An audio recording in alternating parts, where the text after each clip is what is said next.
تر 2 کیلۆمەتر لە شوێنی خۆی دووری خستبەوە خزمە لێسێکی ئەم ڕووداوە چۆن ڕوویدا چۆن بوو لە ئاوەکەیە ڕوبەڕۆی خنکان بۆیەوە پێش 3 ڕۆژ 4 ڕۆژ پێش ئێستا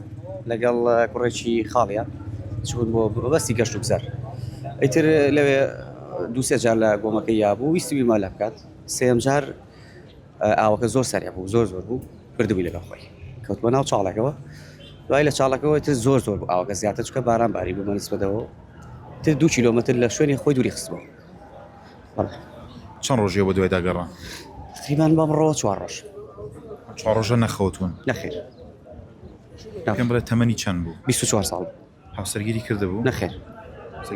نەخێر هەر لەگەڵ وتە لەگەڵ کیا ڕۆشت بوو لەگەڵ کوڕێکی خاڵی ڕۆشت بە تەنها ئەمە لێ کردبوو یا خۆتەمیان مەلیان کردبوو نا بەس ئەو مەلەی کردبوو